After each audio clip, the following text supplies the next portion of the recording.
Hello, welcome to Advisor. Today we are going to discuss chapter number 8, Human Health and Diseases of Class 12th NCERT, and this is the part 2 video of this chapter. Now, question number 7. Question number 6 तक हमने already complete कर लिया है. So question number 7, many diseases can be diagnosed by observing the symptoms in the patient. किसी patient पे अगर हम कोई symptoms देखते हैं या नॉर्मली आप जब डॉक्टर के पास जाते हो तो आप बोलते हो कि मुझे ये symptoms हैं तो मुझे क्या डिजीज हुआ है, ऐसा पूछते हो. ठीक है, तो यानी कि आप सिम्टम देख के वो डॉक्टर जो है समझ जाता है कि ये डिजीज हुई होगी. तो न्यूमोनिया का सिम्टम क्या है ये इन्होंने पूछा है क्वेश्चन में. अब न्यूमोनिया डिजीज होता क्या है और किससे फैलता है. सबसे पहले तो ये बैक्टीरियल डिजीज है. न्यूमोनिया जो है वो एक टाइप का बैक्टीरियल डिजीज है. कौन सा बैक्टीरिया है जो इसको डिजीज कॉज करता है? That is Streptococcus pneumoniae. Streptococcus pneumoniae. Okay, pneumoniae, Streptococcus pneumoniae जो है ये बैक्टीरिया है जिसकी वजह से फैलता है. मोड ऑफ ट्रांसमिशन यानी किसके थ्रू फैलता है? तो ये फैलता है इन्फेक्टेड ड्रॉपलेट्स के थ्रू. इन्फेक्टेड ड्रॉपलेट्स के थ्रू. ओके, सिम्टम्स की बात करते हैं. कौन कौन से सिम्टम्स हैं जिसको आप देख के समझ पाते हो कि ये इस बंदे को या इस पर्टिकुलर पर्सन को जो है न्यूमोनिया कॉज हुआ है? तो सबसे पहला रेस्पिरेटरी प्रॉब्लम्स होते हैं उस इंसान को. रेस्पिरेटरी प्रॉब्लम्स जैसे कि यहाँ पे लिखा है difficulty in breathing, difficulty in respiration या डिफिकल्टी इन ब्रीथिंग. तो रेस्पिरेशन का प्रॉब्लम होता है. ठीक है, उसके साथ उसको बहुत ज्यादा ठंडी जैसा भी लगता है, चिल्स, बहुत उसको खांसी होती है, कफ भी होता है उसको बहुत. ठीक है, और उसके साथ उसको फीवर होता है. यानी कि यहाँ पे देखिए difficulty in respiration, fever, chills, cough, headache, ये सारे सिम्टम्स हैं निमोनिया के. बाकी ऑप्शंस नहीं हो सकते क्योंकि कॉन्स्टिपेशन जो है वो सिम्टम नहीं है निमोनिया का. और कॉन्स्टिपेशन देखिए तीनों में ही लिखा है, कॉन्स्टिपेशन एंड अगेन कॉन्स्टिपेशन. तो तीनों में कॉन्स्टिपेशन लिखा है और कॉन्स्टिपेशन कहीं से भी सिम्टम्स नहीं है निमोनिया का. तो ऑप्शन हो जाएगा 7 का ए. ठीक है, और इसके साथ साथ अगर ये निमोनिया जो है जब बहुत ही सिवियर हो जाता है तो जो लिप्स होते हैं और उसके साथ साथ जो फिंगर के जो नेल्स होते हैं, फिंगर नेल्स, ये फिंगर नेल्स और लिप्स जो हैं ये ग्रेइश टू ब्लू कलर के हो जाते हैं. ग्रे टू ब्लू कलर के हो जाते हैं जब बहुत सिवियर हो जाता है निमोनिया. आजकल बहुत जो भी बच्चा न्यूबॉर्न है उन सबको अक्सर आप देखते हो निमोनिया कॉज हो जाता है. ठीक है, तो वो बैक्टीरियल डिजीज की वजह से कहीं ना कहीं कुछ हाइजीन में कोई दिक्कत है जिसकी वजह से चीजें हो जा रही है. Now question number 8, cancer causing genes are called. Cancer causing genes का नाम क्या है? तो कैंसर जो है इसके बारे में जो भी स्टडी करता है उनको हम क्या कहते हैं? ऑन्कोलॉजिस्ट. यानी कि इसकी स्टडी को हम क्या कहते हैं? ऑन्कोलॉजी. ऑन्को मतलब कैंसर और लॉजी का मतलब टू स्टडी. जब हम कैंसर के बारे में हम स्टडी करते हैं तो उस इंसान को हम क्या कहते हैं? ऑन्कोलॉजिस्ट. ठीक है, यानी कि कैंसर के जो आपके वायरसेस होते हैं, कैंसर कॉजिंग वायरसेस, ठीक है, उनको हम क्या कहते हैं? उनको हम कहते हैं वायरल ऑन्कोजेनिक या फिर ऑन्कोजेनिक वायरस. ऑन्कोजेनिक, ठीक है, उनको हम कहते हैं वायरल ऑन्कोजेनिक. ये इनके वायरसेस हैं. अब यही पूछा है कि इसमें कौन से जीन्स हैं जो कैंसर कॉज करते हैं. ऑप्शंस यहाँ पे देखिए, structural gene, expressor gene, regulatory gene. ये जब आप ट्रांसक्रिप्शन यूनिट पढ़ोगे तो आप ये सारे जीन्स के बारे में पढ़ते हो. ऑन्को जीन्स जो हैं वो जीन है जो कैंसर को कॉज करते हैं. ठीक है, कैंसर को समझते हैं. कैंसर क्या होता है, थोड़ा सा ज्यादा डिटेल नहीं समझेंगे, बस कैंसर क्या होता है? एक एबनॉर्मल ग्रोथ है, किसी तरीके की एक एबनॉर्मल ग्रोथ है. यानी कि जो सेल है उस सेल में मल्टीप्लिकेशन एबनॉर्मल हो रहा है, यानी कि अनकंट्रोल. एबनॉर्मल कह लीजिए चाहे अनकंट्रोल्ड मल्टीप्लिकेशन, बहुत ज्यादा मल्टीप्लिकेशन हो रहा है सेल का. और सेल में सेल इनहिबिशन जो है वो कहीं ना कहीं कैंसरस सेल इनहिबिट करती है. जैसे फॉर एग्जांपल नॉर्मल आप जब सेल देखते तो उसका लीनेज कुछ इस तरीके का होता है. ठीक है, यानी कि हमेशा वो लेयर बाय लेयर फॉर्मेशन करता है. लेकिन जब भी आप कैंसरस सेल को देखोगे वो इस तरीके का क्लम्पिंग फॉर्म करेगा. वो इस तरीके का क्लम्पिंग फॉर्म करेगा. तो ये जो क्लम्प का फॉर्मेशन है इसी की वजह से जो आप स्किन में देखते हो तो एक तरीके की आपको गांठ समझ में आती है. ठीक है, तो वो गांठ क्या है? वो ट्यूमर है. यानी कि आप कैंसर को क्या कहते हो? ट्यूमर. ओके, इसी ट्यूमर को हम कहते हैं नियोप्लाज्म. क्या कह रहे हैं इसको हम? ट्यूमर, और इसी ट्यूमर को हम कहते हैं नियोप्लाज्म। ओके, यहां तक आपको बात समझ में आ गई होगी। तो कैंसर कॉजिंग जीन्स क्या है? कैंसर कॉजिंग जीन्स है ऑन्कोजीन्स। इसके आगे समझेंगे आगे वाले क्वेश्चंस में। Now question number 9, in malignant tumors these cells proliferate, grow rapidly and move to other parts of the body to form new tumors.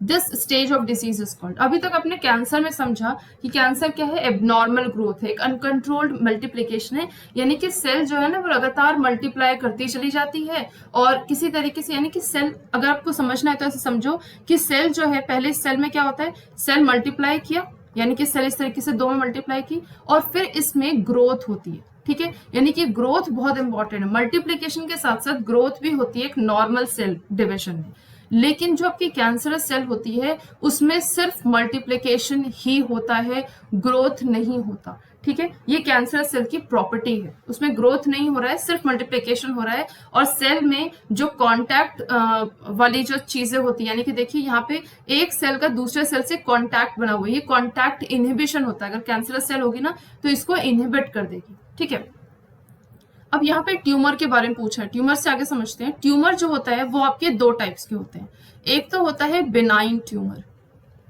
और दूसरा होता है malignant tumour. Benign and malignant. Benign tumour क्या होता है? Benign tumour वो होता है जो एक जगह पे है और एक ही जगह पे रहता है, localised at one place, localised at one place, एक ही जगह पे रहता है। ठीक है, और उसके साथ साथ जब एक ही जगह पे रह रहा है तो स्प्रेड नहीं कर रहा है। ठीक है, डू नॉट स्प्रेड, स्प्रेड नहीं कर रहा है और ये डैमेज भी कम कर रहा है। ठीक है, डैमेज तो डेफिनेटली, ये भी एक तरीके का ट्यूमर है तो डैमेज तो करेगा, लेकिन डैमेज जो है वो लिटिल है। मैलिग्नेंट क्या है? मैलिग्नेंट होता है जो एक छोटे बच्चे की तरह इधर उधर घूम रहा है। ठीक है, तो यानी कि यहाँ पे देखिए क्या लिखा है? सेल्स प्रोलिफरेट, सेल्स जो है मल्टीप्लाई, प्रोलिफरेशन का मतलब होता है मल्टीप्लिकेशन, यानी कि सेल्स में मल्टीप्लाई हो रहा है और वो बहुत तेजी से ग्रोथ हो रही है उसमें। और ग्रोथ भी ऐसी नहीं, मतलब वो ग्रोथ कैसी? उन सेल की ग्रोथ, वो जो मल्टीप्लिकेशन है, यानी कि एक सेल से कितनी बन गई? दो सेल, दो सेल से फिर अगेन ये ग्रोथ जो है इस तरीके की ग्रोथ कि चार से जो है आपकी ये 8 सेल्स बन गई, यानी कि ये लगातार ये जो है प्रोलिफरेट करती गई। अब ये जो प्रोलिफरेट करती गई तो ये क्या कर रही है? प्रोलिफरेट करते करते अभी ये लिवर में थी, कुछ टाइम बाद ये चला जाएंगी किडनी में, कुछ टाइम बाद ये चले जाएंगे आपके लंग्स में। ठीक है, यानी कि ये एक ऑर्गन से दूसरे ऑर्गन में इन्वेड भी करती चली जाती है।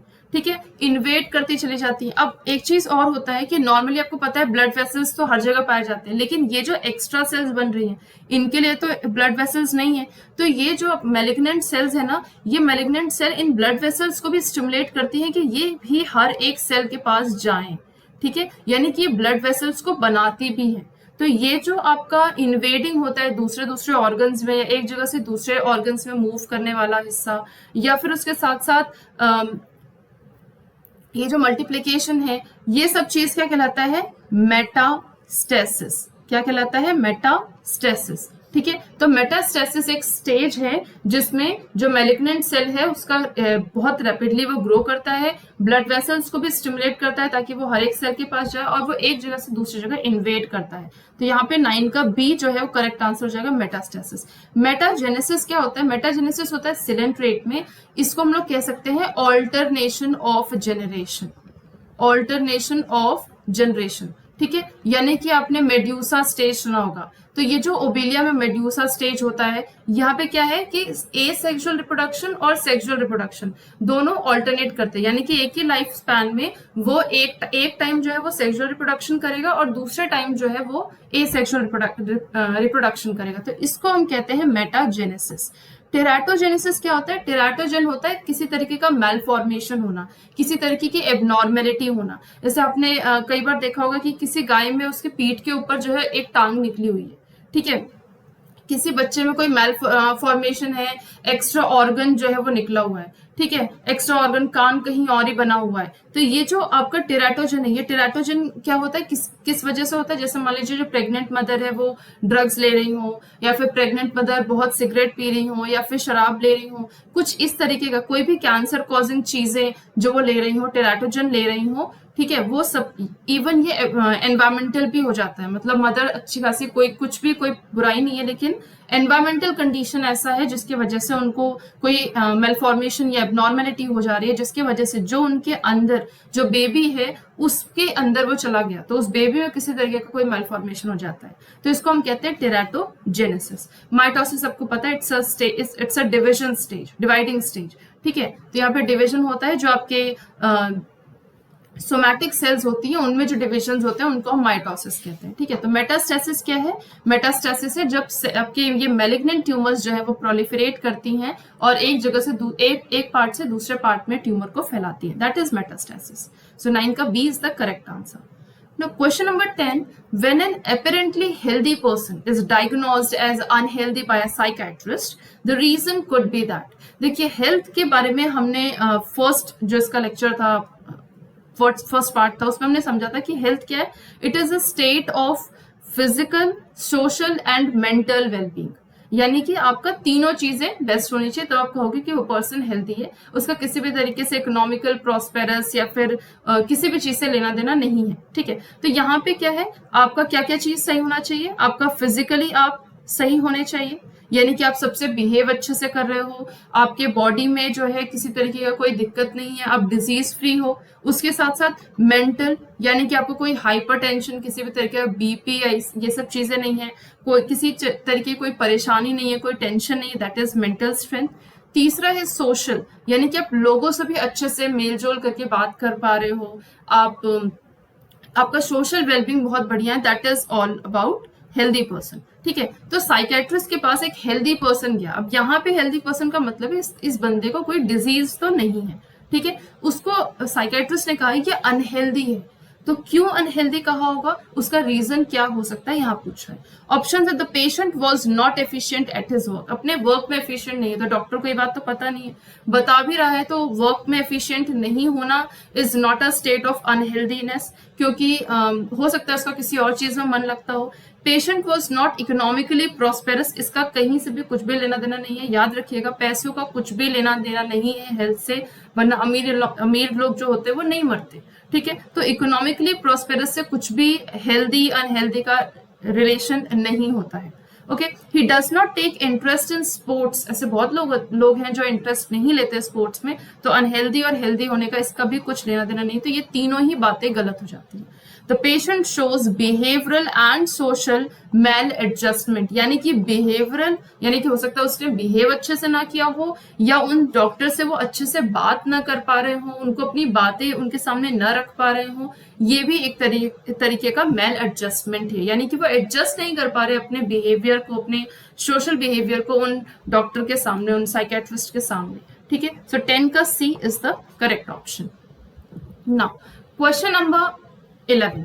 Which of the following are the reasons for rheumatoid arthritis? Choose the correct option. अब ये जो rheumatoid arthritis है, आपको ये पता होना चाहिए, rheumatoid arthritis हो गया, या इसके साथ साथ मिस्थैनिया ग्रेविस हो गया, ये मिस्थैनिया ग्रेविस, ये जो दोनों डिजीज है, ये दोनों डिजीज क्या है? Auto immune disease. क्या है? Auto immune disease.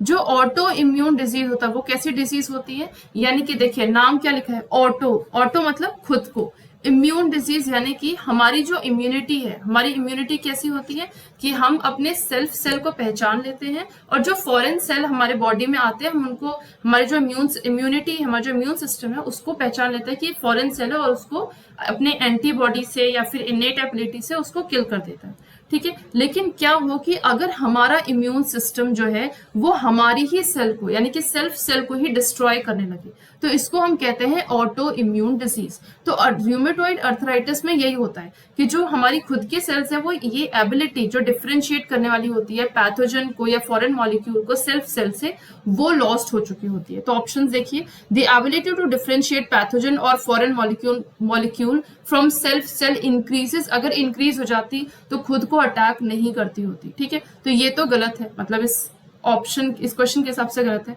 Body attack self cell, yes, body खुद की सेल को ही अटैक करने लगती है, ये ऑटो इम्यून डिजीज का ही एक तरीके का रीजन है। More antibodies are produced in the body, नहीं, और ज्यादा एंटीबॉडीज नहीं बनते, अगर और ज्यादा बनते होते तो और ज्यादा कब बनते हैं, जब हमको लग रहा है कि ये फॉरेन बॉडी है और हमें एंटीबॉडीज बनाने हैं किसी वायरल के अगेंस्ट, किसी बैक्टीरिया के अगेंस्ट, बट ऐसा भी नहीं है. The ability to differentiate pathogen or foreign molecule from self cell is lost. Yes, ये बात भी सही है. सेल्फ सेल जो है वो फॉरेन को मतलब जो इम्यून सिस्टम है वो सेल्फ सेल फॉरेन को मारने के बजाय सेल्फ सेल को भी मारने लगती है. ठीक है, यानी कि एबिलिटी जो है वो उसका कहीं ना कहीं डिस्ट्रॉय हो गई है, लॉस्ट हो गई है. तो second and fourth is the correct answer, जो कि बी ऑप्शन में है. ओके, सो 11 का B is the correct answer. Now question number 12. AIDS is caused by HIV. HIV क्या है? It's a virus, human immunodeficiency virus. Among the following, which one is not a mode of transmission of HIV? HIV के mode का transmission का मतलब कौन सा ऐसा mode है जो नहीं है. ठीक है, अब ये जो एड्स है वो फैलता कैसे? आपको पता है कि जो भी इन्फेक्टेड सिरिंज होती है, ठीक है, इन्फेक्टेड सिरिंज से फैलता है. पहला चीज, मल्टीपल पार्टनर से फैलता है for sex, multiple partner for sex, इससे फैलता है. और जो तीसरा चीज है वो क्या है? वो है आपका जो निडल्स जो होती है उसको हम शेयर कर रहे हैं. इन्फेक्टेड जो सिरिंज है उसको हम लोग शेयर कर रहे हैं, तो शेयरिंग नीडल्स. ठीक है, और चौथा चीज क्या है? जो HIV मदर है, HIV इन्फेक्टेड जो मदर है उनसे उनके फीटस को. इन चारों रीजन में एड्स फैल सकता है. देखिए, अब एड्स जो है वो क्या है? HIV से कॉज होता है. कौन सा ट्रांसमिशन का नहीं? Transfusion of contaminated blood. जो कंटामिनेटेड ब्लड है, किससे कंटामिनेट है? ये HIV वायरस से कंटामिनेट है, उसका ट्रांसफ्यूजन. अगर उसका ट्रांसफ्यूजन होगा, अगर कोई एड्स वाला बंदा अगर आप किसी को भी खून देगा तो डेफिनेटली उस दूसरे बंदे को भी जो है एड्स हो जाएगा. तो ये तो मोड ऑफ ट्रांसमिशन है. Sharing of the infected needles, ये भी है. जो आप जो ड्रग्स देखते हैं हम लोग, जो सिरिंज से लेते हैं, वो भी एक सिरिंज से उन्होंने लिया, दूसरे बंदे ने भी उसी सिरिंज से ड्रग्स ले लिया, तो डेफिनेटली दोनों को ही एड्स हो जाएगा. ठीक है, अगर किसी एक को है एड्स उसमें तो यस, इन्फेक्टेड निडल से भी हो जाता है. Shaking hands with infected person नहीं. जो भी इन्फेक्टेड पर्सन है उसके साथ खाना खाने से, उसके साथ पानी पीने से, उससे हाथ मिलाने से, गले मिलने से आपको एड्स नहीं हो सकता. ठीक है, तो shaking hands with infected person ये नहीं होगा. Sexual contact with infected person, yes, infected person के साथ सेक्सुअल कॉन्टैक्ट जो है वो भी कहीं ना कहीं एड्स को जो है न्योता देता है. तो 12 का सी जो है करेक्ट आंसर है. Shaking hands with infected person से HIV वायरस नहीं फैलता है. ठीक है, सो विद दिस आज के लिए इतना ही. Thank you.